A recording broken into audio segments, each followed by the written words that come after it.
Se tá tudo certo. Som.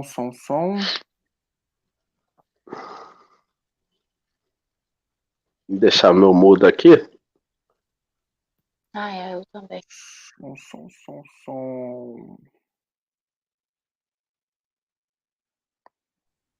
Mas você... Agora foi. Som. Mas você... Agora...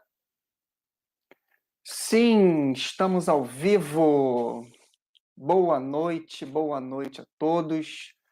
Sejam todos bem-vindos. Muito obrigado pela presença nesta noite de segunda-feira, dia 15/3, para o nosso estudo do livro A Gênese.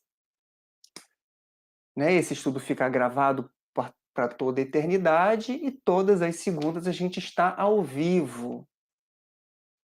Então, muito obrigado pela presença de vocês. Eu sou o Felipe, aqui nossa amiga Rejane e aqui o nosso amigo Paulo. E nós, na noite de hoje, falaremos sobre o quê? Sobre o instinto e a inteligência e destruição dos seres vivos. Então, lembrando que nós fazemos parte do CELV, do Centro Espírita Luz e Verdade, localizado no Rio de Janeiro, capital, no bairro de Campo Grande, na rua Vitor Alves 226. E também fazemos parte do GELCO, Grupo de Estudos dos Livros da Codificação. E o livro que a gente estuda, adivinha? A Gênese,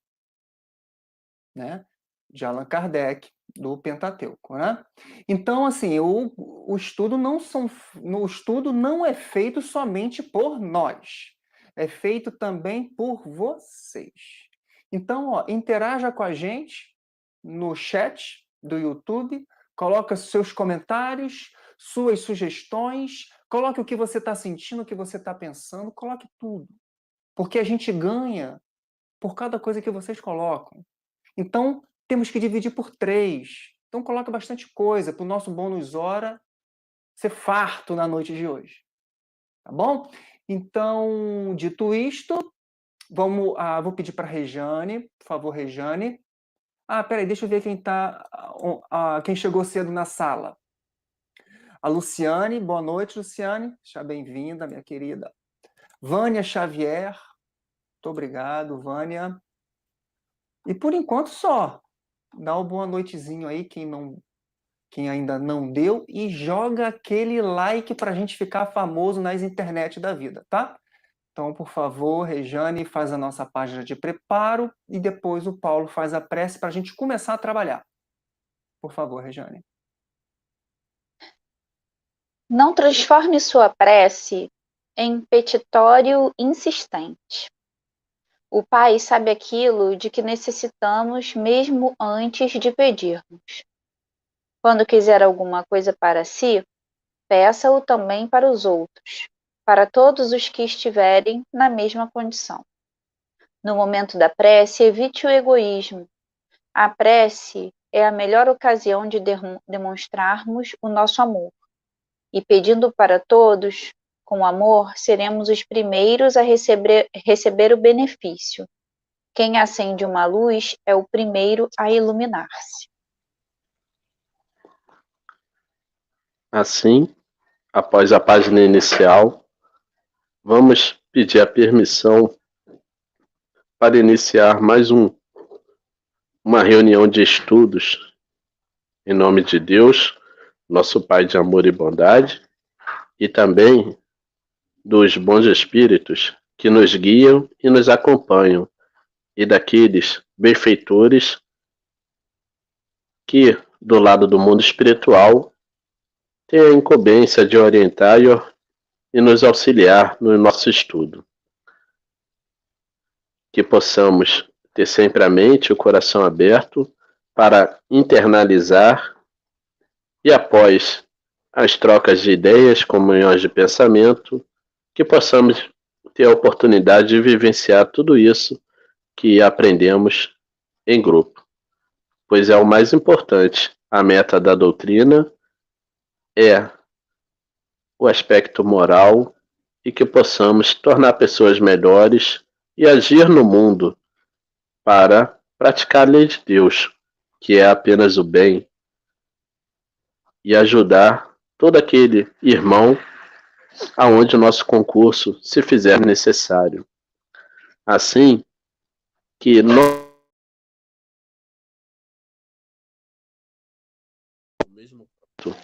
e todos aqueles que aqui participam conosco, que possam ter o objetivo realizado, que possa ter o amparo necessário e assim, em união, todos com o mesmo propósito, que possamos em harmonia pedir a permissão para iniciar mais uma reunião, que assim seja.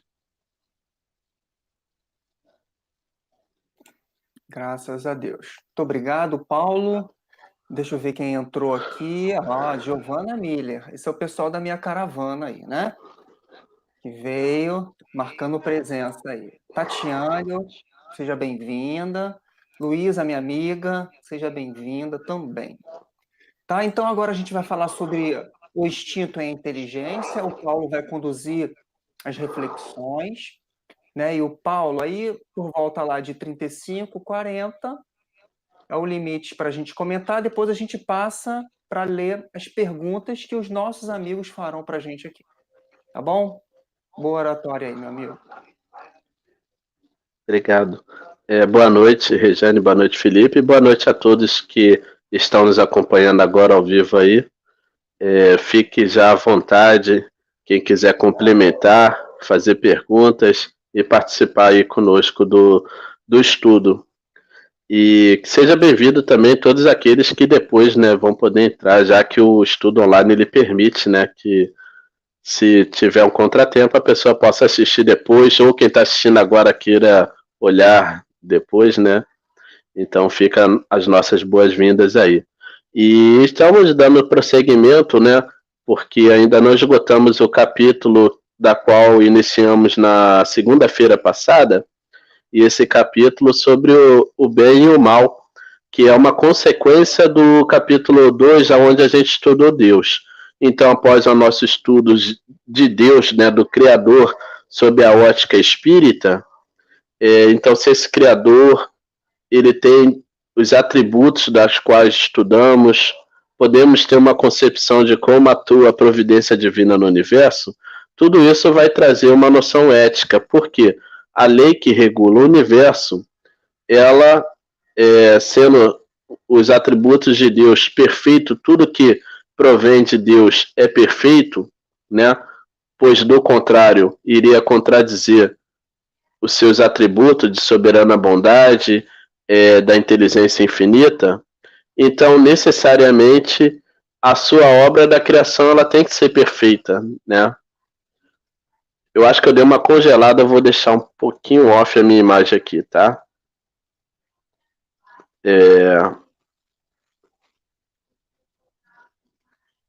Deixar aqui. Tá. Então, assim, então tudo que emana de Deus é perfeito. Só que, quando a gente observa o mundo à nossa volta, a gente percebe o mal. O mal existe, né? Então, o mal ele não pode ter diretamente a sua fonte em Deus. Por quê? Se Deus cria o universo, Deus cria os seres, Deus não pode criar o mal. E tudo isso nós discutimos na semana passada. Então, assim, qual é a origem do mal? Será que existe alguma outra divindade ou algum ser que seja a fonte do mal? E aí surgem algumas indagações. Esse ser eterno como Deus, então como que se daria a ordem do universo que a gente observa, né? Então não pode ter um ser eterno como Deus. Tudo necessariamente tem que ser criação de Deus. Mas aí surge outro problema. Se é criação de Deus, como que Deus vai criar um ser votado eternamente para o mal, ou criado perfeito e em algum momento ele se volta para o mal, como a gente observa em algumas teologias? Isso vai entrar em contradição contradição, vai contradizer os atributos de Deus. Deus não seria infinitamente inteligente, por exemplo, né? E nem soberanamente bom, porque ele criaria um ser votado para o mal, ou ele então criou um ser perfeito e esse ser o traiu, porque se voltou para o mal, se tornou um rival dele. Então isso feriria a sua infinita inteligência, como a gente trabalhou nos atributos. Então, se a gente tomar esses atributos de Deus como parâmetro, a gente vai ver que o mal não pode decorrer de Deus e nem há nenhum ser, nem nenhuma outra divindade, ou um anjo, ou um espírito que seja a fonte do mal, né? O mal, ele decorre da inobservância das leis de Deus em decorrência do livre-arbítrio com o qual Deus criou as criaturas, né? Deus, ele possibilitou pelo livre-arbítrio que cada ser fizesse o seu próprio caminho. E o mal, ele é relativo, né? O que a gente chama de mal nada mais é do que uma inobservância, um desvio momentâneo, isso é importante dizer, né? Momentâneo e passageiro da lei de Deus, né? Então, assim, se o indivíduo ele comete mal, ele está momentaneamente desviado das leis divinas, né? Ou infringe moralmente, né, esse aspecto da lei divina. Assim como a gente pode cometer o mal contra nós mesmos, infringindo algumas leis naturais que também são leis de Deus, né? Tendo a concepção de que todas as leis da matéria também são leis de Deus, porque Deus criou o universo material também, né? Então existe, por exemplo, a lei da gravidade.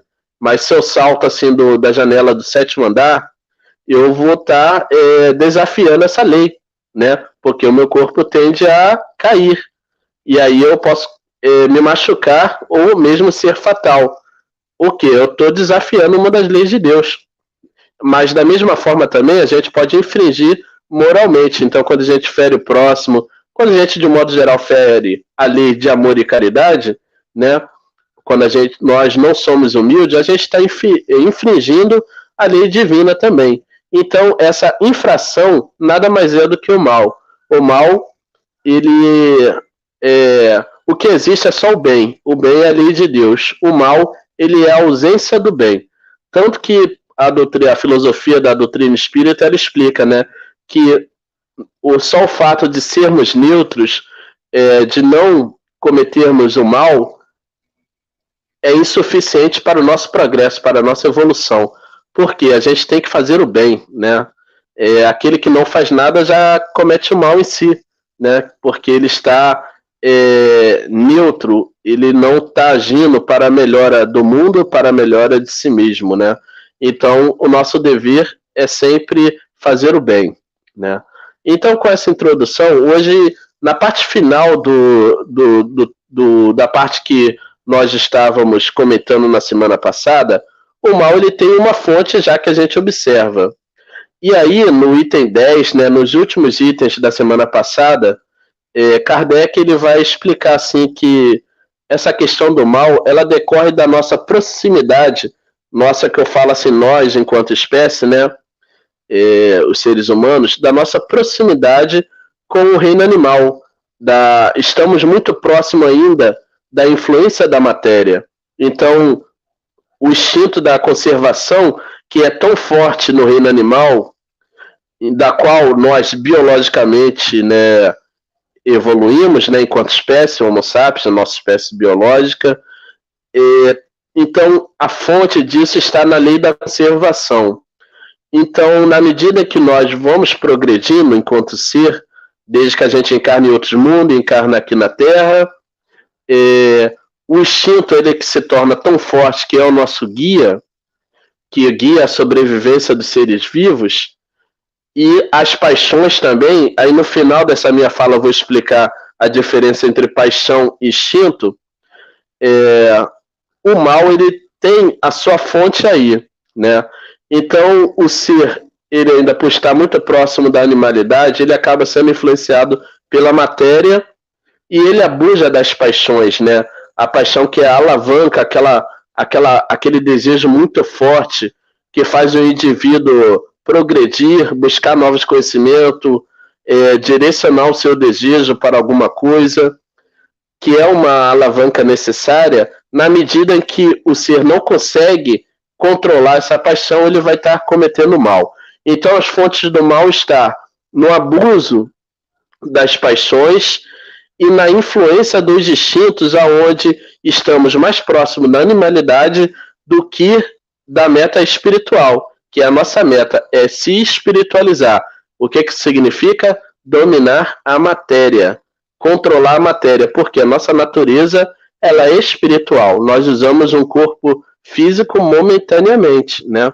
E aí isso foi a deixa da semana passada. Hoje a gente vai entrar, né? Na verdade, Kardec ele vai trabalhar o conceito do instinto, qual a relação entre o instinto e a inteligência, e também vai falar um pouquinho das paixões.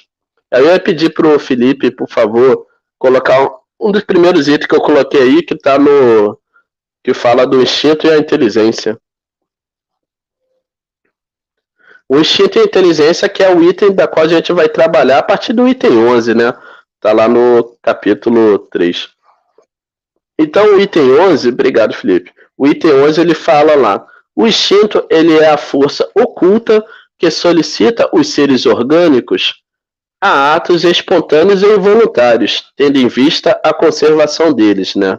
Então, basta a gente observar a natureza. E na própria televisão tem muitos daqueles programas, né, do National Geographic, que fala lá como é que os seres eles se relacionam, né, nos seus ambientes. Então, assim, é muito legal quando a gente observa isso. Então, o reino animal, e mesmo até no reino vegetal, ele os seres vivos, né, eles têm o instinto, que é essa força que os guia para a sua própria sobrevivência, né? Então, assim, por exemplo, o animal ele consegue na savana observar as estações, a proximidade de uma estação de seca, que o rio vai começar a secar. Então, instintivamente, eles migram coletivamente para próximo de rios ou para outros lugares, né? Pelo instinto em que um passarinho ele constrói o seu ninho, né?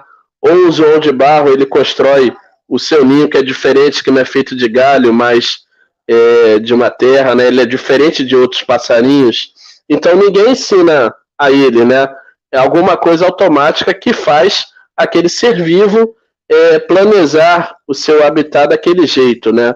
Então a forma como os predadores caçam, a forma como, né, os seres herbívoros fogem dos predadores, né, as presas fogem, as habilidades, tudo isso aí é permeado de instinto, não apenas instinto, né?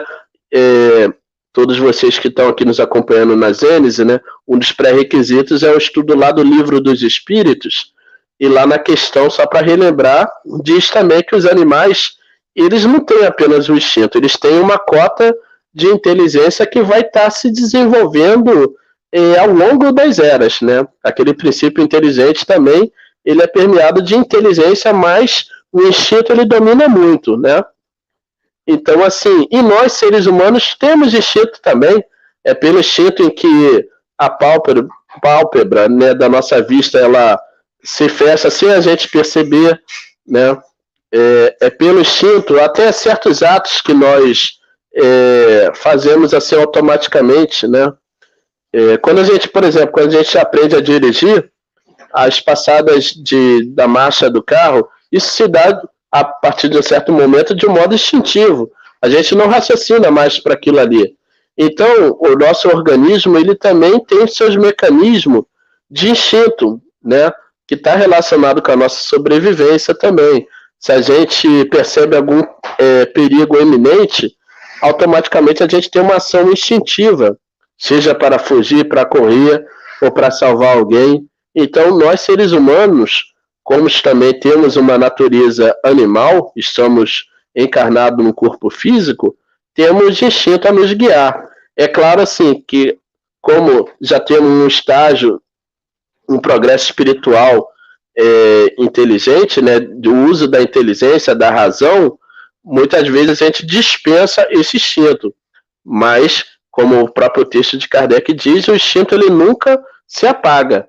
Na verdade, a gente deixa de usar e passa a usar mais a razão. Mas, quando surge a necessidade da nossa sobrevivência, nós, enquanto espécie, acionamos o instinto. Felipe, poderia passar para o próximo item, por favor? Aí no item 12, perceba, no item 11, Kardec fala do instinto, né? No item 12, ele diz assim: a inteligência se revela por atos voluntários, refletidos, premeditados, combinados, de acordo com a oportunidade das circunstâncias. É incontestavelmente um atributo exclusivo da alma. Então perceba aí a diferença conceitual, né, do instinto para a inteligência. O instinto ele é automático, ele é um guia assim da qual está relacionado com a nossa sobrevivência, mas assim a gente não controla, ele é automático. Enquanto que a inteligência se dá por atos voluntários, a gente decide se faz ou não, a gente reflete, a gente usa a razão, né? Então eles são premeditados, combinados, tudo ao contrário do instinto. E aí, como Kardec vai dizer, é incontestavelmente um atributo exclusivo da alma. Por quê? A gente já aprendeu também, né, pela doutrina espírita, que a alma é a nossa essência. Nós somos almas, né? Nós somos almas que temporariamente estamos usando o corpo físico, mas a nossa essência é a alma que é a sede dos pensamentos, que é a sede do senso moral, né? E que é a sede dos desejos, das paixões e tudo mais. Próximo item, por favor.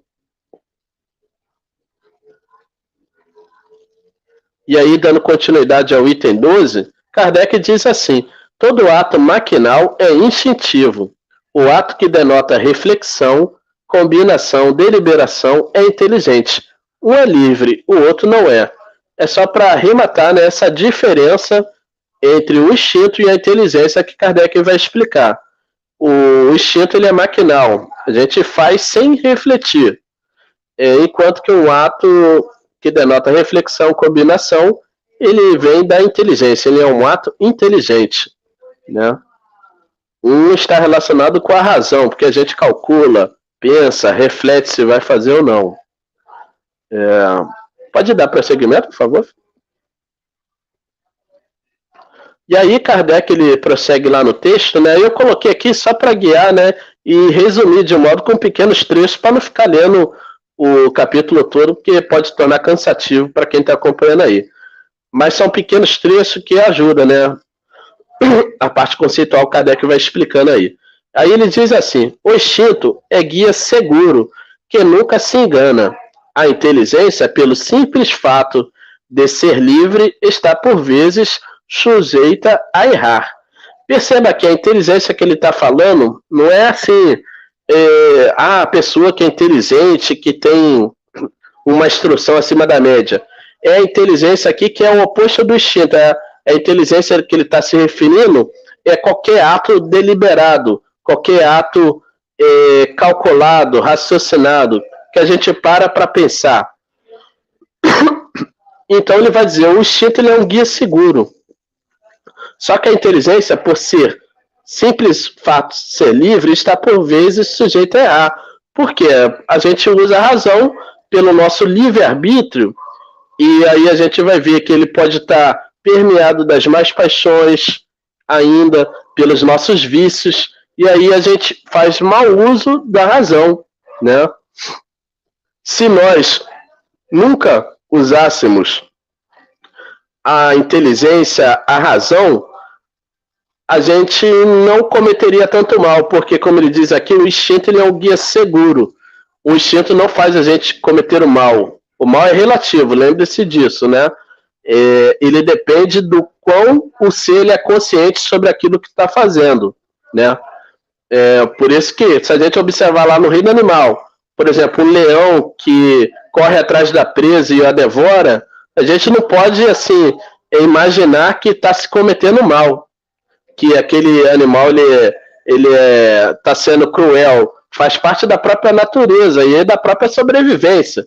Ele precisa se alimentar da carne. Eu estou só dando spoiler da parte aí que vai ser falado depois, mas só para explicar esse contexto aqui, e até eu fui longe demais indo no reino animal, mas assim, se a gente vê da nossa própria espécie, se a gente coloca assim, os seres humanos mais primitivos, aqueles que guerreavam, eles ainda estavam ainda mais imbuídos de instinto, das más paixões, do que os seres humanos da atualidade. Então, o ato cruel que se cometia lá naquela época era o mal. Só que, assim, tinha vários atenuantes pelo próprio estágio em que aquelas pessoas ainda se encontravam. Então, hoje em dia, que a gente já tem noções de direitos humanos, que aprendemos mais, que temos essa gama de experiência com o passado, se nós cometemos o mal, somos mais responsáveis por aquilo. Então, é nesse sentido que Kardec fala que o mal ele é relativo, ele depende do grau de consciência da pessoa que pratica, né? Pode só passar de novo, Felipe, por favor? Tem alguns itens aí que eu coloquei, né?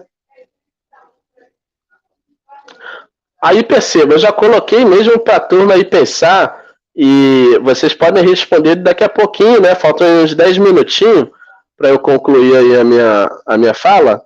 E aí eu coloquei assim, ó, questões para a turma pensar. Tudo isso que foi debatido aqui, né?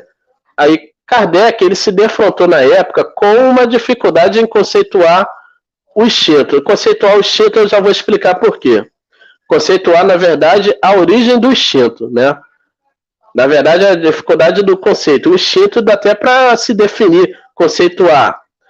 Na verdade, é só conceituar a origem, né? Da onde que veio o instinto.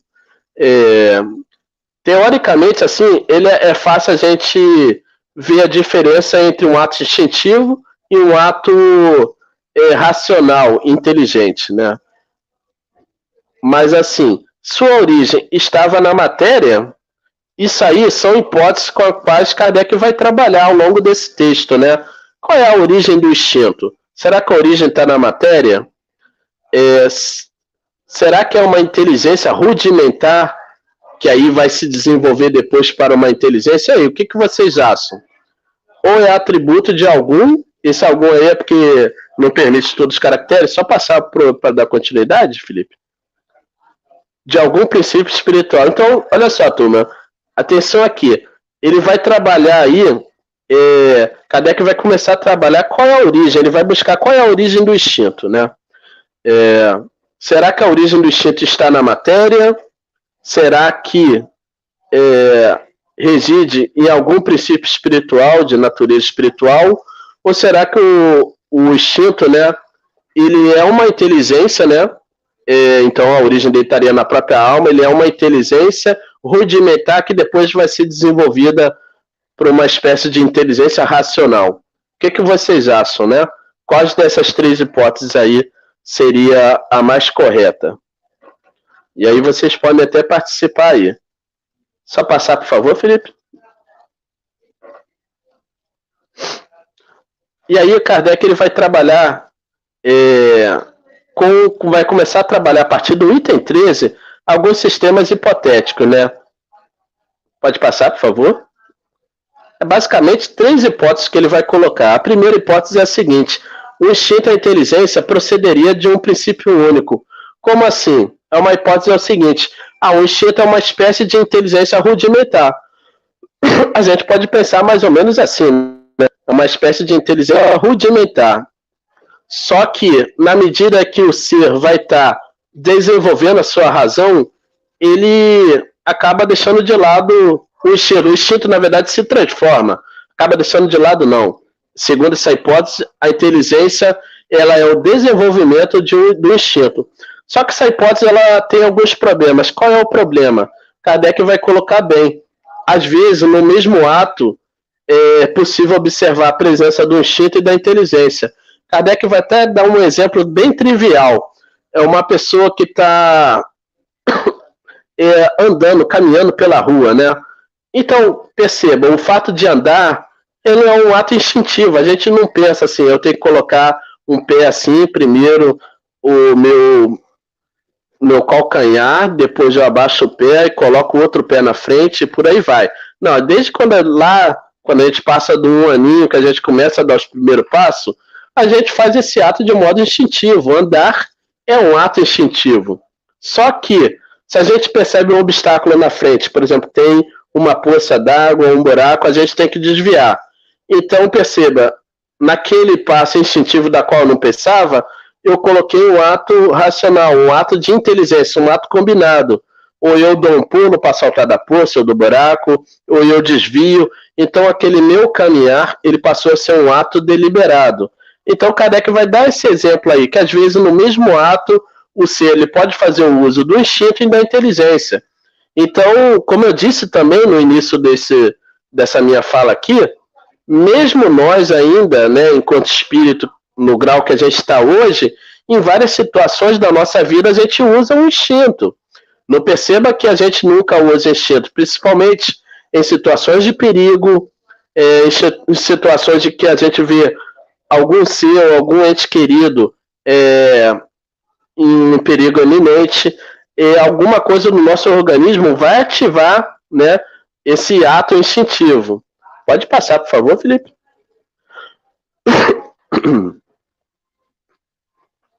Então, pode até deixar esse trecho aí, mas só para explicar, o item 1, ele vai descartar aquela hipótese, porque ele vai observar que o instinto ele não pode ser uma inteligência rudimentar. Na verdade, as coisas coexistem. Mesmo nós, em nosso atual estágio, nós temos a inteligência racional e temos o instinto, tá ok? Então, aquela hipótese inicial, Kardec vai descartar nesse texto da Gênese. Na verdade, não descartar porque ele não vai decidir, mas vai se tornar mais improvável, né? Então, a segunda hipótese aqui, ó. O instinto ele residiria na ação dos espíritos protetores. A causa, assim, não estaria nem na alma e nem na matéria. Eu pulei essa parte assim que o instinto, Kardec ele vai descartar a princípio a hipótese do instinto estar na matéria. Por quê?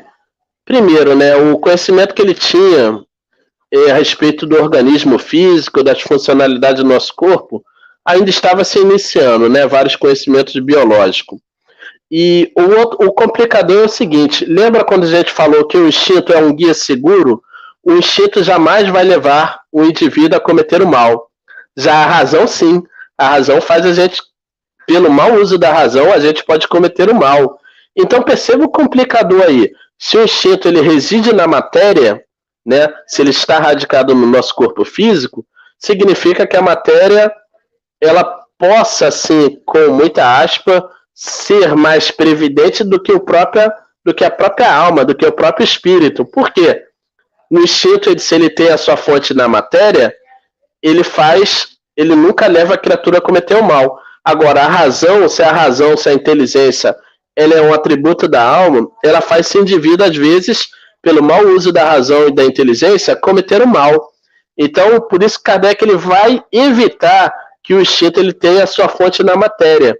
Porque a matéria ela não pode ser, se a matéria é cega, né? Então, como é que ela se torna assim, mais previdente do que a própria inteligência? Ele vai usar essa segunda hipótese aí, ó. Será que, porque já se tinha trabalhado esse conceito dos espíritos protetores, dos anjos guardiões. Só dando uma pausa aqui, eu tô ligado no tempo, né? Vou entregar já daqui a 4 ou 5 minutinhos. A hipótese dos anjos guardiões, dos espíritos protetores, se o instinto ele não pode estar radicado na matéria, né, ele nem pode ser uma espécie rudimentar da inteligência, então a causa deles são dos espíritos protetores. Então nossos atos instintivos, eles são guiados pelos nossos próprios protetores. Vai ter algumas complicações nessa hipótese, que é o seguinte, a gente observa que o instinto ele é universal, ele é do mesmo jeito. Lembra quando eu dei o exemplo do passarinho? Um passarinho ele faz o ninho do mesmo jeito, só para ir no reino animal. Mas voltando até aqui entre a espécie humana, os atos instintivos eles são parecidos. Os atos instintivos Quando a gente está na frente de um perigo, nós tomamos susto e podemos agir geralmente do mesmo jeito, né? O que vai diferir aí é a paixão que eu vou falar já daqui a pouco. Então, assim, o complicador dessa hipótese de residir entre os espíritos protetores é o seguinte: cada espírito protetor, cada anjo da guarda, é uma individualidade, né? E sim, de uma ordem muito elevada, mas é uma individualidade. Então, se o instinto ele tivesse a fonte entre os espíritos protetores, ele não poderia ser universal, cada um teria um ato instintivo de um jeito. E a gente vê que não é assim, né? Que os espíritos protetores têm o seu papel, só que não teria essa unidade de vista que a gente observa, tanto na espécie humana quanto no reino animal. Porque se fosse guiado por cada individualidade, cada ser vivo ele teria um jeito de se proteger. Só que a gente observa na natureza uma uniformidade. Então essa hipótese Kardec vai descartar também. E aí, se ele não pode ser uma inteligência rudimentar, se ele não pode ser radicado na matéria, e se é difícil conceber que o instinto ele tenha a sua fonte entre os espíritos protetores, só restou uma hipótese para Kardec naquela época, que está na própria providência divina, como ele vai colocar no item 3. Por quê? Lembra lá do capítulo 2, quando a gente estudou a providência divina, e tem lá aquele subitem, a providência, como é que a providência age no universo, que a gente poderia imaginar como um fluido inteligente que permeasse todos os seres, todos os universos, que estava ciente de tudo que ocorre. E aí Kardec vai, né? Perceba, Kardec ele é tão genial que ele toca quase na questão da coisa, né? Que está na ação providencial de Deus. Por quê? Aí já foge daquela complicação que tinha na hipótese anterior. Porque se a fonte do instinto fosse de cada espírito protetor, a gente não teria essa unidade de vista, porque cada espírito protetor é uma individualidade. Mas com Deus agora dá para se encaixar isso. Então, Deus ele guiaria e não substituiria o papel dos espíritos protetores, que continuaria nos guiando, né? Mas de um modo racional, e o aspecto instintivo residiria na ação providencial, que cuidaria, né? Desde o ser ali frágil e tudo, para a sua própria sobrevivência. Mas depois, né, fechando esse item aí, Kardec vai dizer que tudo são hipóteses, porque na época que ele tinha era o que ele poderia, né, elucidar. Isso é interessante também, que a gente observa, aí eu estou voltando lá naquele capítulo dos caracteres da revelação espírita, que a espiritualidade ela nunca deu nada mastigado para Kardec. Então, assim, na Gênesis a gente vai ter vários capítulos como esse, onde Kardec ele vai colocar várias hipóteses. Então, os espíritos superiores não chegaram para Kardec e falaram o que era o instinto, qual é a definição da inteligência. Por que isso, gente? Porque os espíritos não têm a missão de dar resposta pronta, né? Apenas aquilo em que é necessário para o homem progredir. Mas as coisas que o ser humano pode aprender pela ciência, a espiritualidade deixa para a própria humanidade descobrir, investigar pela ciência. É por isso que essas questões estavam abertas ainda na época de Kardec, e é por isso que os espíritos da codificação não deram a resposta pronta para Kardec, porque era necessário o desenvolvimento da biologia, dos aspectos da ciência, para ter mais resposta a respeito do instinto, né? Eu pediria só para o Felipe ele passar os últimos itens, por favor. Eu já vou entregar aqui para... o instinto e paixão, semelhanças e diferença, né? O instinto ele se assemelha com a paixão pelo fato de que ambos, né, vamos dizer assim, ambos, tanto o instinto quanto a paixão, elas têm um fator inconsciente, né? Nós, enquanto seres humanos,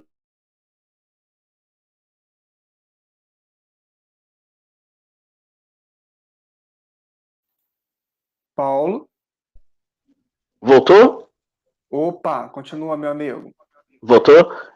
Então, assim, o instinto, ele tem a semelhança com a paixão porque ambos são, vamos dizer assim, pensamentos, sentimentos que se dão de um modo inconsciente. Ou seja, nós agimos sem raciocinar, né? Sem fazer um ato deliberado. Só que a diferença é o seguinte: o instinto ele é uniforme, né? Ele está relacionado com toda a coletividade, né? Toda a espécie humana tem os atos instintivos. Todas as espécies no reino animal têm os mesmos atos instintivos. Agora, a paixão, ela é individualizada, né? Ela é individualizada e ela vai ser esse fator que vai fazer o indivíduo se destacar da coletividade, né? A gente vai ter um exemplo aqui das sociedades mais tribais lá. Aquele ser humano que vivia ainda naquele tempo longínquo, imbuído de vários atos instintivos, mas ele também já era um ser humano que tinha as suas paixões. E as paixões eram individualizadas, né, de cada ser. Então, perceba só isso, essa diferença entre paixão e instinto. A paixão, ela está relacionada com cada um de nós. Cada um de nós vai desenvolver a paixão e vai direcioná-la de um determinado jeito, de acordo com o nosso livre-arbítrio. O instinto, ele é geral, ele está relacionado com a própria espécie. E só para finalizar, para passar aí para vocês. Tá ouvindo, gente? Eu vou só passar o último link, Felipe, que eu deixei aí, que está no Jornal de Estudos Espíritas. Tem não, amigo, não tem mais link, não. Não tem mais nenhum, não? Não, esse é o último. Depois tu manda aí, tá no texto. Tá, depois eu vou passar para vocês, né? Hoje em dia, só para concluir aqui, hoje em dia a gente tem, por exemplo, com o desenvolvimento da citologia, que é a parte da biologia, né, dos conhecimentos biológicos que trata das células, com o desenvolvimento da física, da química e de várias ciências auxiliares, algumas respostas da qual Kardec não tinha ainda em sua época. Por exemplo, com o DNA, o código genético, tudo isso vai dar uma chave de resposta que Kardec não tinha em sua época. Então, a gente observa assim, que hoje o instinto ele pode ser entendido como erradicado na matéria, né, que está relacionado com a programação genética, com os códigos genéticos, tudo isso da qual a ciência hoje em dia nos traz, mas a gente vai parar e questionar. Então, será que Kardec estava equivocado? Será então que o instinto ele reside na matéria? Então quer dizer que a matéria ela é mais inteligente que o princípio inteligente, que o espírito? Não. Se vocês observarem, Deus ele criou os seres inteligentes e Deus criou o universo material também, né? Tudo é criação de Deus. Então quando a gente observa as leis da matéria, isso também provém de uma inteligência infinita, que é a inteligência do Criador. Então, aonde que está a inteligência no instinto? Está na providência divina, que criou todo esse mecanismo material que serve como uma programação para o instinto de conservação de todos os seres vivos, né? Eu extrapolei um pouquinho para usar um eufemismo aqui, né? Então, eu vou deixar aí aberto para vocês comentarem, complementarem o estudo. Vamos botar aqui, ó. Aproveitando o teu ritmo aí, tem uma pergunta do Tiago. Só ser um pouquinho rápido na resposta, a gente precisa entregar com 50 para a Rejane. Então, o Tiago pergunta assim, Paulo, fisiológica e psicologicamente, o instinto tem a ver com memórias e reflexos de experiências anteriores, ou será que estou confundindo com o subconsciente? O instinto, eu creio, né, que da qual Kardec ele está discorrendo aqui, porque ele vai usar muito o exemplo dos seres vivos, né? Tanto da espécie humana quanto do reino animal mesmo. Tanto que aí no próximo item, que vai dar sequência aí, vai falar sobre a destruição de seres vivos e tudo mais. Então ele está se referindo ao instinto como toda essa programação instintiva, né? Fala programação para fazer uma analogia, por exemplo, com a parte da informática, né? Que tem toda uma... Sabe aqueles programas que já tem tem todo um drive, né, da qual aquilo funciona. Então, o nosso organismo, ele tem o seu próprio drive, né? Ele tem a sua programação.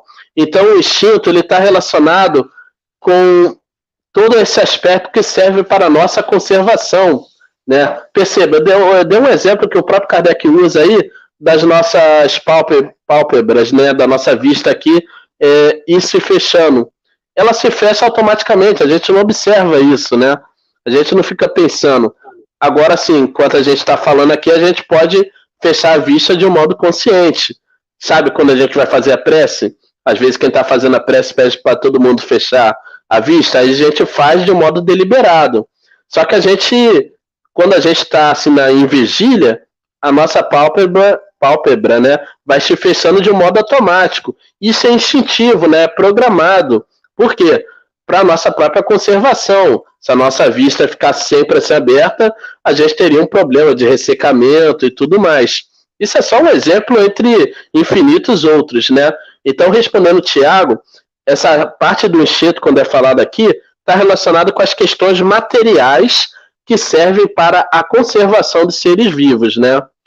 Sobre experiências pretéritas e tudo mais, perceba, está relacionado muito com a questão de intuição, né? Com as ideias inatas, que aí tem a ver com o que a gente aprende, né? Porque tudo aquilo que a gente aprende vai ficando internalizado na alma. Só que se lembrar qual é a fonte dos pensamentos, qual é a fonte do senso moral? É a matéria ou é o espírito? Perceba, os pensamentos ele é um atributo do espírito.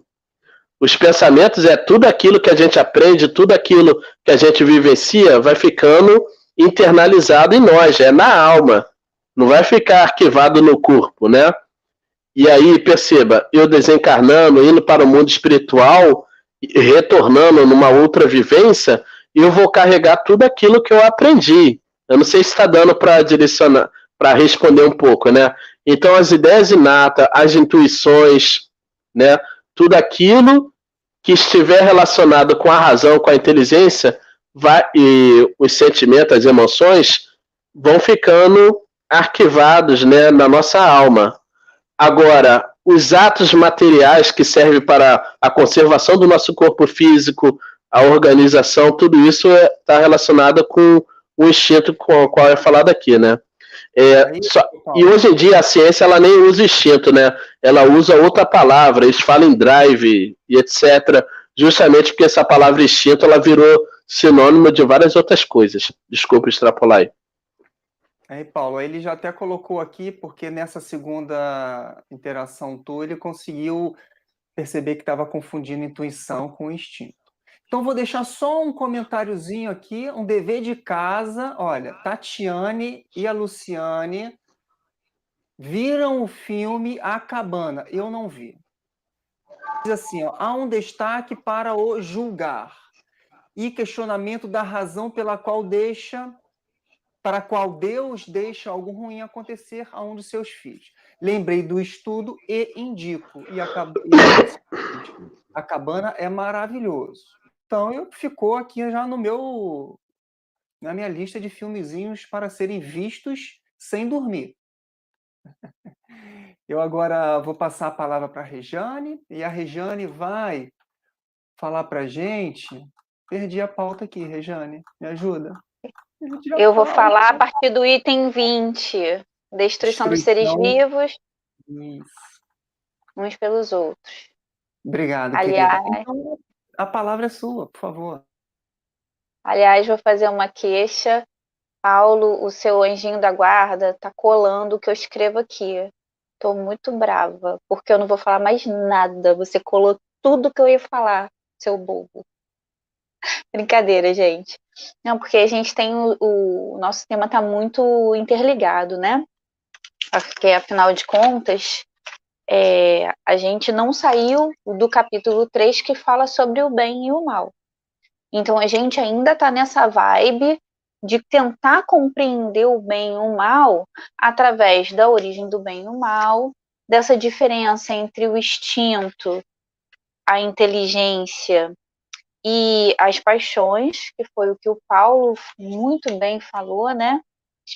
E agora a gente vai tentar entender um pouquinho por que essa destruição dos seres vivos uns pelos outros. O Paulo já deu até umas escolas muito boas, até para a gente poder já pegar esse gancho e já terminar de fazer o raciocínio.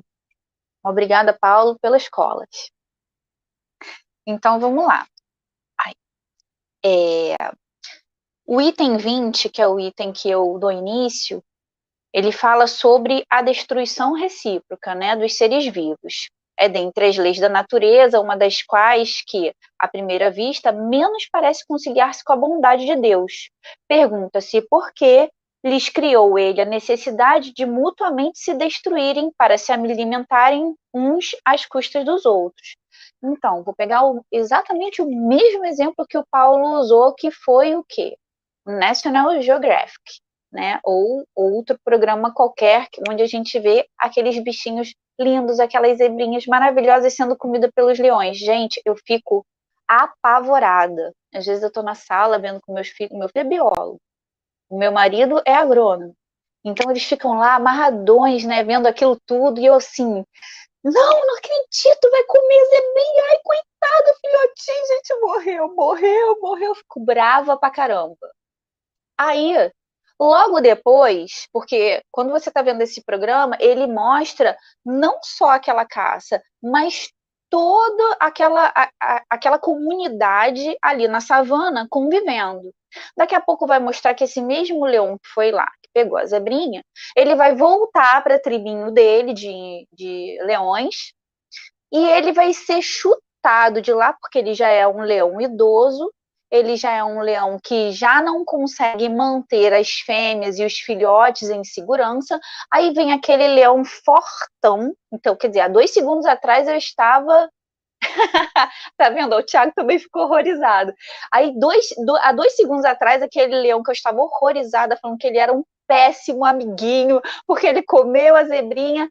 Aquele leão fortão, mais jovem, que está procurando acasalamento, que está procurando, né, formar uma tribo, né, de se estabelecer como um macho alfa, ele vai lá e acaba com aquele leão mais velho que comeu a zebrinha. Aí eu falo assim, meu Deus, tadinho, ele estava ali quietinho, provendo a família dele. Quer dizer, a gente não consegue entender por que Deus, né, bondade suprema, né, todo perfeito, faz uma situação dessa, né? Agora, aí eu já deixei de ter pena da zebrinha para ter pena do leão, que eu estava com raiva 2 segundos atrás. Então, para quem apenas vê a matéria e restringe a vida presente, a sua visão, há de isso, com efeito, parecer uma imperfeição na obra divina.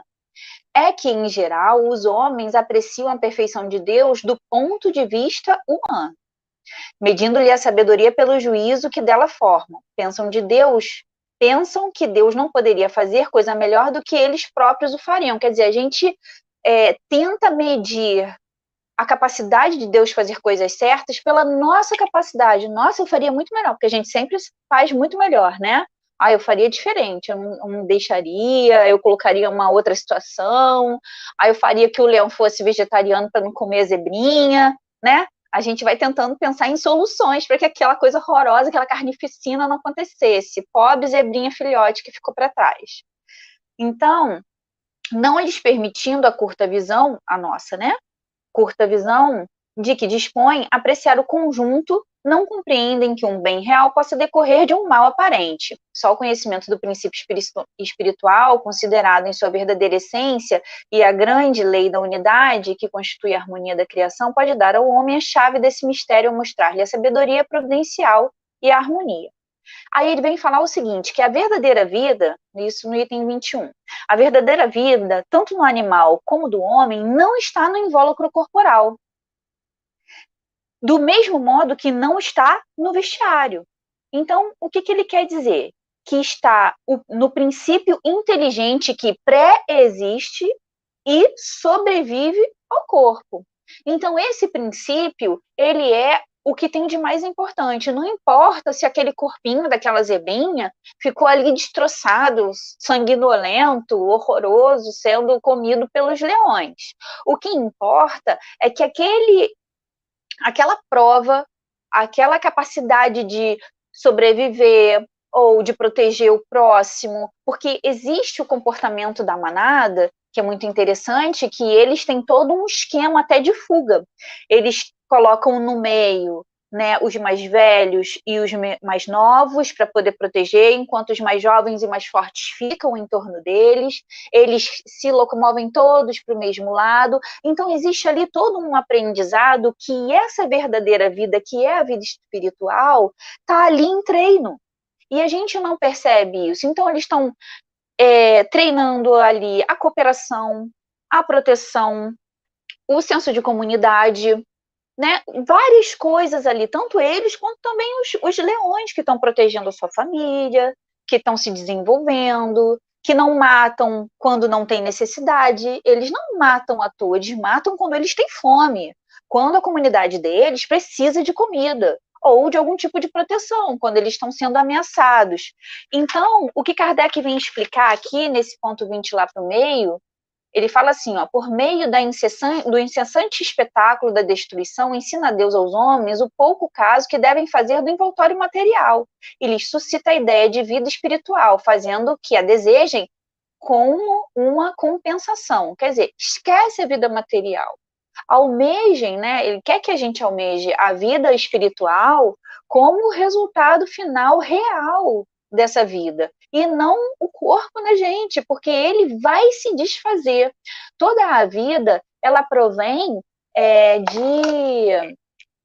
do carbono, né? O nosso material principal da vida na Terra é o carbono, e todos nós passaremos pelo ciclo da vida.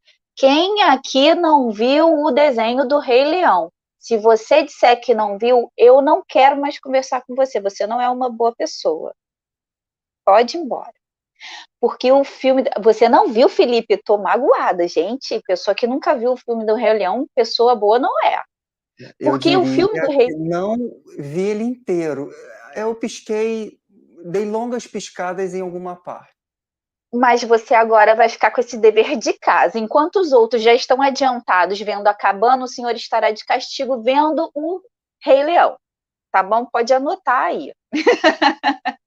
O Rei Leão, ele é um desenho animado da Disney, né? Onde ele ensina todo esse ciclo da vida, que todos nós passamos por todas essas etapas, né? Que nos alimentamos uns dos outros e que nos fazemos fortes dentro desse ciclo. É muito interessante. A música do Elton John também, gente, é de arrepiar. Quem puder pegar a tradução dela, se eu puder colocar, eu vou ver se eu coloco ela lá no grupo pra gente. É muito interessante onde ele fala da grandiosidade da vida nesse ciclo, né, onde uns se alimentam dos outros e uns necessitam dos outros para sobreviver, né? No 22. Não, vamos lá, ainda no finalzinho lá do 21. Não podia Deus chegar ao mesmo resultado por outros meios sem constranger os seres vivos a se destruírem? Quer dizer, poxa, Papai do Céu, não dava para fazer de outro jeito? Aí ele fala assim, desde que na sua obra tudo é sabedoria, devemos supor que esta não existirá mais num ponto do que no outro. Quer dizer, será que Deus é inteligente num ponto, mas não é no outro? Gente, a gente está sendo bobinho de pensar assim, né? Ele é a inteligência suprema, então ele sabe exatamente em todos os pontos como uma questão coordenada mesmo. Se não o compreendemos assim, devemos atribuí-lo à nossa falta de adiantamento. Contudo, podemos tentar a pesquisa da razão do que nos pareça defeituoso, tomando por bússola este princípio: Deus há de ser infinitamente justo e sábio. Ponto. É Kardec chamando a atenção a gente para aqueles princípios básicos lá que nós estávamos estudando. Eu vou até 1 e...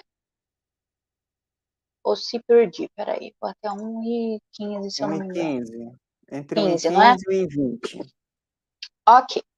Uma primeira utilidade para essa destruição, que Kardec vai falar aqui no ponto 22, ela é puramente física, né? É a necessidade dos corpos que são formados de carbono se alimentarem uns dos outros. Por exemplo, uma pessoa que falece, ela vai para debaixo da terra, assim como qualquer coisa morta. Uma planta também, quando ela morre, uma árvore que cai, ela vai fazer o quê? Ela vai fazer parte daquela biomassa que vai se decompor ali e que vai fazer parte da terra. Fazendo parte da terra, ela vai se decompor e outros micro-organismos se alimentarão dela. E esses micro-organismos que se alimentam dela também geram energia ali dentro da terra para que as plantas, por exemplo, possam nascer. Todo mundo estudou na escolinha o ciclo da vida, não é? Essas plantas vão alimentar os herbívoros, esses herbívoros alimentarão os carnívoros e os carnívoros menores alimentarão aos carnívoros maiores, e assim se dá o tempo todo o ciclo da vida. Então, ele está falando que a primeira utilidade para essa destruição é puramente física, que é esse ciclo. Agora, que ele fala, ó, precisando os corpos ser constantemente renovados, renovados, né? Eis que porque os seres se nutrem uns dos outros, mas então é o corpo que se nutre do corpo, sem que o espírito se aniquile ou altere. Então, a alma, ela vai continuar a mesma, apesar da morte, a aniquilação do corpo. E aí ele fala que o segundo é que na luta ele exercita as suas dificuldades. Então, são 2 pontos aqui que Kardec fala sobre a questão da destruição. A primeira é puramente física, a necessidade dos corpos se renovarem através deles próprios, né? Da decomposição e da recomposição através da nova vida. E o segundo é aquilo que eu falei da questão da luta, que ele exerce nas suas faculdades, no aprendizado. Então, a gente acha que esses animais, que esses pequenos seres, eles não estão ali, mas a gente já aprendeu que os animais, eles vivem em sociedade, em comunidade, em extrativismo, uns se aproveitando dos outros, uns que se apoiam nos outros, como as bromélias, que se apoiam nos lugares mais altos para poder receber luz, porque lá no fundo da floresta não conseguiria viver sem o contato com a luz. Então, assim, ele fala dessa necessidade dessa cooperação entre os seres vivos. E ele fala assim: o que ataca em busca de alimento e o que se defende para conservar a vida usam de habilidades e inteligência, aumentando em consequência suas forças intelectuais. Que é aquilo que a gente falou. Ponto 24. Nos seres inferiores da criação, naqueles que ainda falta o senso moral, os que em os quais a inteligência ainda não substitui o instinto, a luta não pode ter por móvel senão a satisfação da necessidade material. Ele está falando para a gente que é o seguinte: nos seres inferiores da criação, aqueles que têm como prioridade o instinto, porque foi o que o Paulo falou, eles não deixam de ter uma inteligência. Eles têm um instinto mais desenvolvido. E existe uma inteligência mais rudimentar. Hoje em dia, com os vídeos dos animaizinhos, a gente percebe isso com clareza. Animais defendendo crianças, tentando salvar elas de pular da janela. Várias vezes, gente, vários vídeos. Tentando abrir a porta da casa com a patinha. Então, a gente vê que existe uma certa inteligência, né? Mas existe também que a maior parte desse instinto que existe neles é para a satisfação das necessidades materiais, fome, sede, necessidade de acasalamento, necessidade de evacuar, necessidade de procriar, né? Então, no homem há um período de transição em que ele mal se distingue do bruto, que é lá no início do pré-histórico, lembra? Eu também tenho um filmezinho para ver, que não é nada espírita, é mais científico, que é aquele dos homens das cavernas. Né? É um filme totalmente mudo, mas ele é fantástico. Eu vou pegar para vocês, onde eles mostram todo esse desenvolvimento do ser humano na época das cavernas. Então, ele fala que o seguinte: há um período de transição em que mal se distingue do bruto. Nas primeiras idades, domina o instinto animal e a luta ainda tem por móvel a satisfação das necessidades materiais. Mais tarde, contrabalançando o instinto animal e o sentimento moral. Quer dizer, aos poucos a gente vai fazendo essa mudança. Porém, para satisfazer a sua ambição, o homem não mais procura matar o outro para se alimentar. Ele agora passa a ter uma necessidade ambiciosa e ele quer matar o outro para tomar o bem do outro, para sobrar o dinheiro no bolso dele. Então, ele vai roubar lá na instituição de saúde, né? Vai deixar de atender as pessoas às quais ele é responsável para poder encher o bolso dele. Ele vai fazer propina, ele vai pegar a caneta, né? Porque a gente às vezes pensa que quando a gente, né? Ladrão é só aquele que rouba 1 milhão, mas ladrão é aquele que rouba também o papel lá da instituição em que a gente trabalha. Aquele que pegou a caneta, esqueci, peguei sem querer a caneta Bic lá da vara que eu fui assinar o termo, né, de ciência. Aquela pessoa que pega um toner na empresa que trabalha, não, a empresa tem um xarifado cheio de toner. Essas pessoas, elas acabam usando o instinto, só que agora é dominado pela inteligência para fazer uma escolha, que é satisfazer a própria, não vou chamar de lascívia porque nem sempre é, mas para satisfazer os próprios desejos já perturbados, já conturbados, né? Então, para isso, ainda ali é preciso destruir, todavia, à medida que o senso moral prepondera, desenvolve-se a sensibilidade. Então, o que acontece? O que é esse planeta de transição que a gente fala? São essas etapas em que a gente começa a ter contato com essa mudança. Quando a gente sai, como o Paulo falou, da questão do instinto, para poder vir para a área do sentimento e começar a desenvolver a inteligência, que vai ser o senso moral, que vai desenvolver o senso moral. Então, à medida que o senso moral prepondera, desenvolve-se a sensibilidade, diminui a necessidade de destruir e acaba mesmo por desaparecer, por se tornar odiosa. O homem ganha horror ao sangue. Quando ele fala ganha horror ao sangue, ele está falando sobre as guerras, por exemplo, ou sobre a matança de animais numa churrascaria. Porque será que a gente tem necessidade de comer aquele tanto de animais mortos para satisfazer a nossa necessidade? E aí a gente vai notar o seguinte, ele vai falar aqui mais um pouquinho na frente, na verdade quem vai falar isso sou eu aqui. Nos mundos primitivos, a gente falou que a gente tem um instinto que ainda prevalece, mas a nossa vontade, a gente está saindo dessa questão do instinto para, aos poucos, vir para a transição do mundo primitivo para o de provas e expiações. A gente está começando a ter desenvolvido o sentimento, né? A gente quer ter prazer na situação em que a gente está, nessa transição do mundo primitivo para o mundo do sentimento. A gente quer ter o prazer. Então, a gula, ela é um prazer, né? O sexo, ele é um prazer. Obter bens materiais é um prazer, né? Ter fama é um prazer, porque infla o ego, o nosso ego. Então, muitas coisas são prazerosas. Às vezes, tomar um sorvete, nossa, não quero, não serve um sorvete, tem que ser uma caixa inteira de uma vez, com a colher assim, atracada na frente da TV. Então, o outro se sentiu culpado ali. Então, o que acontece?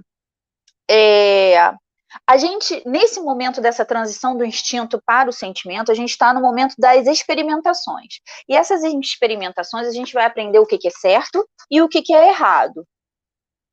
A gente aprende com a sensação, a gente gosta dela, acha a sensação interessante, até conhecer a próxima sensação. Então, a gente está migrando das sensações para os sentimentos, porque aí a gente vai passar a fazer assim, não, isso me dá prazer, comer o pote de sorvete, porém, isso já me faz mal. Opa, não posso comer o pote de sorvete inteiro. Então, a gente já saiu daquela primitividade do sentimento, que é o instinto, passou para o sentimento e agora está começando a testar a inteligência nessa transição do sentimento para a inteligência. A gente já percebe que determinados comportamentos nessa transição e certas condutas já não são mais válidas. Por que a gente fala isso? Vou dar um exemplo, politicamente falando, não politicagem.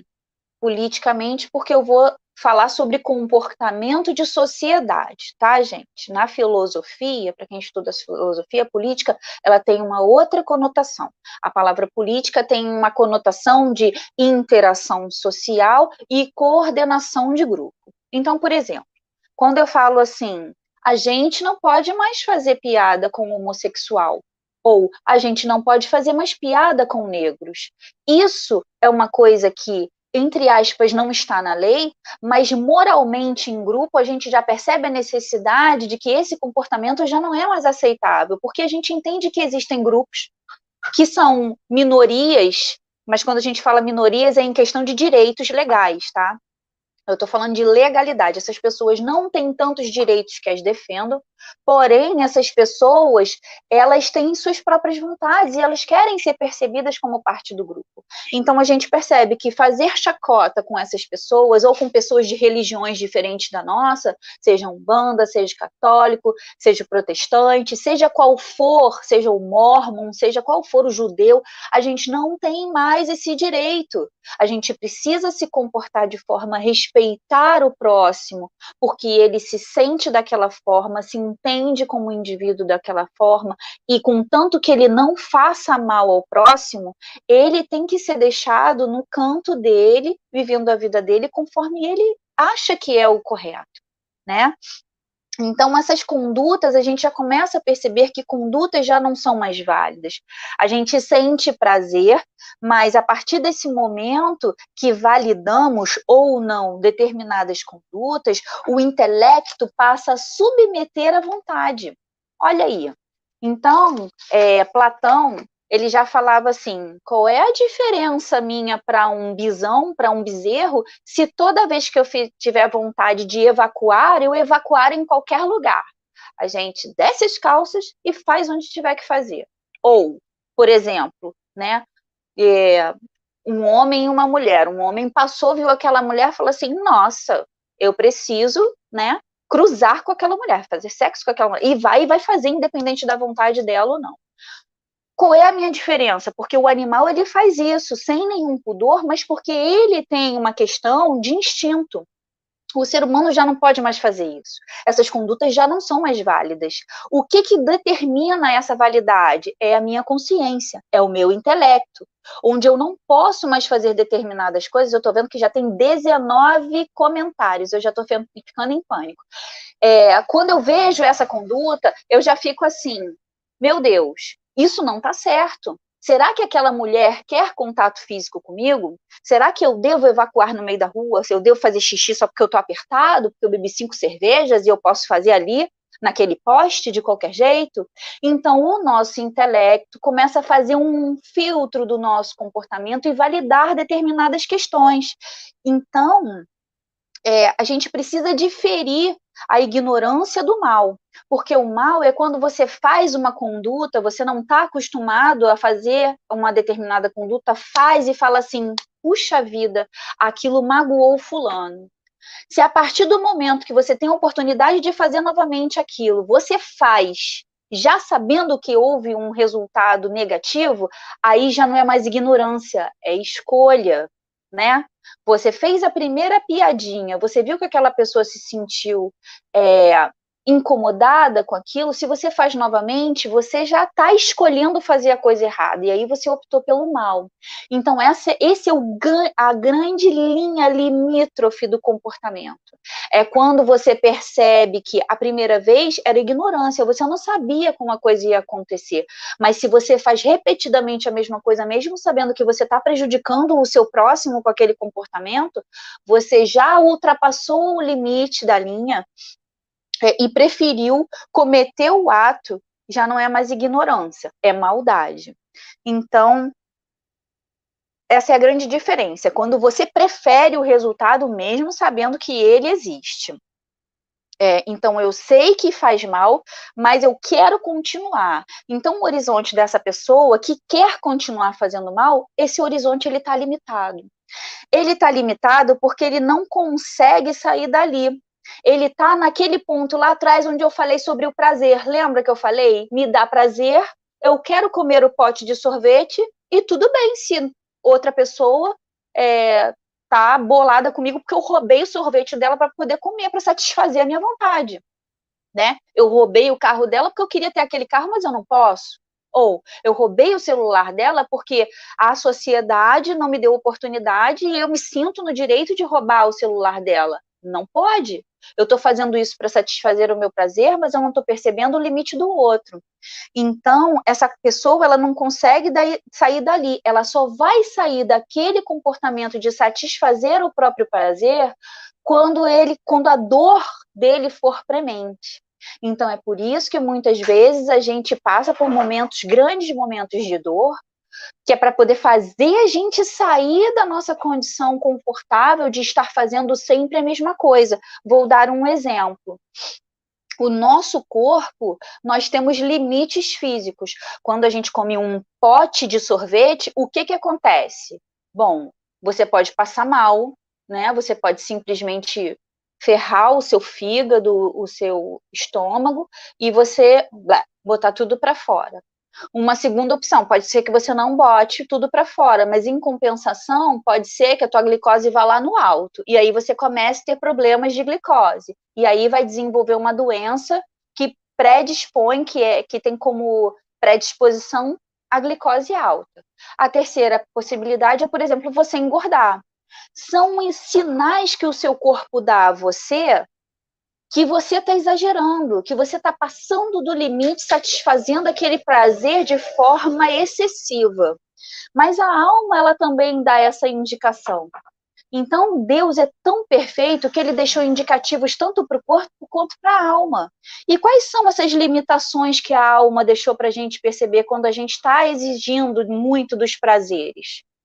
Ela, na alma, esse resultado que deriva da lei universal vai ser o quê? As doenças da alma, né, gente? O remorso, às vezes a gente não sabe, mas vem a depressão, vem as ansiedades, vem os toques, que são os transtornos, sendo obsessivo ou compulsivo, ou obsessivos e compulsivos. A gente às vezes não sabe a origem, né? Eu não estou dizendo para as pessoas que a depressão é uma doença, que a pessoa tem culpa, não é isso. Mas o nosso corpo, às vezes, ele traz de outras vidas esse ressentimento de atos que nós já cometemos, fica no nosso subconsciente e às vezes a gente sofre. E, por exemplo, se a gente quiser tirar a questão da depressão, da ansiedade, mas a gente pode colocar outras doenças, como doenças do próprio corpo, que o corpo vem ressentido dos usos anteriores. Mas olha, o remorso de todos eles é o componente da lei universal que traz esse resultado. Então, o mal advém da falta da gente entender que estamos num processo de relação de convivência com o outro, né? Em todo o universo, não é só local. Então, eu vou botar para vocês aqui, eu acho que todos os palestrantes que eu vi falando sobre esse assunto, eles concordaram e citaram o mesmo trecho. A citação que vai encerrar aqui é o seguinte: Leon Denis, no livro o Problema do Ser, do Destino e da Dor, ele fala o seguinte: reconhecer o outro como parte da criação. Devemos reconhecer o outro como parte da criação, porque o espírito, ele dorme na pedra, sonha no vegetal, agita-se no animal e aperfeiçoa-se no homem. É lindo, né, gente? Quem era o poeta aqui antes não era Fernando, não, como é que era o nome dele? Francisco. O Francisco é que era o poeta, então eu tinha vontade de ter toda essa coisa do Francisco, de sempre trazer uma poesia, mas aí Leon Denis me salva, porque eu não tenho nada de poeta, eu sou péssima para poesia, então já não podemos mais olhar a criação, nem mesmo um inseto que seja, como um objeto ou como um prato de comida. Nossa visão sobre o todo universal se modifica, e a cada passo, no caminho da evolução, percebemos que enxergar o outro como um ser íntegro é necessário. Então, eu encerro por aqui hoje, gente. Desculpa o corre-corre. Muito obrigado, Regiane. Eu vou falar com o nosso coordenador para a gente botar um botãozinho aqui em que os participantes votassem se a gente ganha mais de meia hora ou não. Lembra de um joguinho que tinha? Seria uma boa ideia, né? Né? Se for pela minha vontade, se for pelo meu instinto, eu levo o curso até 22. Uau! Né? Mas eu vou usar a inteligência. Então, eu vou falar com o meu superior, a gente bota um botãozinho, aí todo mundo vota. Coloca um botãozinho assim, mais 30 minutos? Sim ou não? Aí, se der Sim ou sim, a não? gente Mas eu acho que a espiritualidade vai começar a cortar meu áudio uma hora dessa. Corta e de repente some assim. Eu não... O que houve, gente? A espiritualidade falou: não, moça, tá na hora. Inteligência. Regiane, aproveitando o embalo, teve uma pergunta bem recente com o que você estava falando, do Tiago. Ele colocou assim, ela veio exatamente como você estava falando do pote de sorvete. Isso me afeta de alguma forma, mas do pote de sorvete. Aí ele coloca assim, seria o conflito entre razão e emoção, onde um dos dois ganha? O que você acha? Então, na verdade, o conflito não tem muito a ver com a emoção, porque nesse momento a gente não tem muito a emoção desenvolvida. A gente tem uma coisa que é muito ligada a um instinto que é o prazer, a sensação de dor e de prazer. A dor faz você parar, o prazer faz com que você continue. Quem é que vai entrar nessa briga para equilibrar? A razão. E aí a emoção ela vai se desenvolver provavelmente em paralelo com essa inteligência, porque é com ela que vai surgir o senso moral, onde você vai começar a perceber a dor do outro. A emoção conecta você com o outro. Ele não conecta você com você mesmo, conecta você com o próximo. Então a briga, o conflito não é entre razão e emoção. O conflito é entre prazer e razão, ou o instinto também dentro dessa confusão. Porque a gente tende realmente a se inclinar para aquilo que é prazeroso para a gente. Lembra que lá no Céu e Inferno eu falei da questão do Netflix? Quem está acompanhando a gente aqui, Tiago, você é um que lembra do exemplo lá do Netflix. O que é mais prazeroso, né? Maratonar Netflix no sábado inteiro ou sentar 30 minutinhos para ler? A gente acaba tendo aquela pendênciazinha, né? E aí é isso. Legal. Agora, olha, logo no início, naquela parte dos bichinhos, naquela parte do National Geographic, você tem vários apoiadores, inclusive eu. Mas quem se pronunciou aqui foi o Tiago, né? Quando ele ficava horrorizado com aqueles documentários, a Luciane Também, gente. também, não vê. Luísa diz que não assiste também, Fico né? com dó. E o Tiago colocou assim, eu entendo a expressão da natureza do nosso planeta de provas e expiações. Né? Aí depois ele coloca assim, Luciano coloca, entender eu entendo, mas não gosto de ver. Mas é um exercício interessante. Vocês viram que eu coloquei duas situações ao mesmo tempo? Quer dizer, aquele leão que eu estava com raiva 2 segundos atrás, quando o outro mais fortão matou ele, eu já fiquei com pena dele. Quer dizer, ao mesmo tempo que eu tive raiva, eu tive pena, porque eu achei que ele não devia ter sido morto. Mas aí a gente para questionar, tenta colocar essa questão da evolução e a gente vê, poxa, olha como tudo se encaixa. Olha como tem um porquê, né? Eles não matam para ir para churrascaria. Eles não matam Nada para contra. encher a pança, né? Sair Até rolando dentro passar da mal. churrascaria. Gente, eu vou dizer para vocês, eu conheço uma Isso não é o família. instinto, né? Isso não é o instinto, porque o instinto a gente se alimenta e bastaria. E bastaria. Por isso que eu falei que o instinto até entra naquela confusão, mas é mais a questão do prazer, né, cara? Então, assim, eu conheço uma família que, eu sei que o comentário é complicado, mas eles iam pra churrascaria e falavam assim, não, eu tô pagando caro, vou comer até passar mal. Entrada lá no banheiro e dedo na garganta, todo pra fora. Voltava pra mesa e comia. Quer dizer, qual é a utilidade desse tipo de coisa, né? Então. Pois é. Aí o Thiago colocou assim, eu também não gosto, né? Eu não gosto. Tá falando do documentário. Na verdade, eu sempre fico preocupado, me vejo pensando no quanto estamos atrasados num mundo em que a ordem natural é o forte prevalecer com o fraco. E a Luísa colocou um comentário assim: segundo o Haroldo, os animais não têm provas e expiações. Mas eles estão em aprendizado, Luísa, em grande aprendizado, em treinamento militar.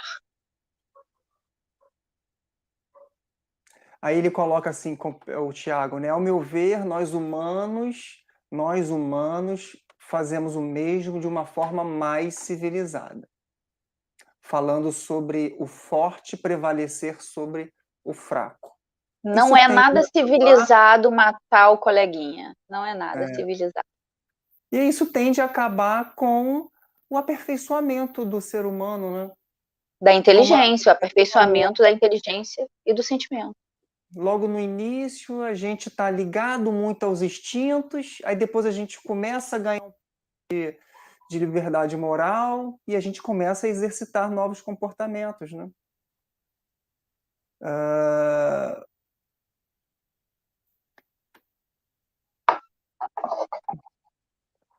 Aí ele colocou um comentário final assim, mas a Regiane traz um ponto interessante, essa matéria está gerando experiências espirituais. Quando você estava falando no ponto em que é uma encarnação, é o carbono, a barriga ronca, o estômago ronca, que tipo de alimento é necessário para nutrir esse corpo, e conforme a inteligência vai, né, você falou, a inteligência vai aumentando, o conhecimento vai aumentando, outros objetos, outras fontes de alimento pode ser, né? Na verdade, eu acho até que ele está falando isso aí na parte das estratégias que os animais têm para defender suas crias, os mesmos, né? O outro para atacar. Então, assim, é uma gama de aprendizados que a gente vai ainda ter como seres humanos, né? Mas de uma outra forma. A gente traz essa lembrança, mas de uma outra forma. Aí você falou da música do Elton John e ele estava conectado também, que ele iria falar da música do Elton John.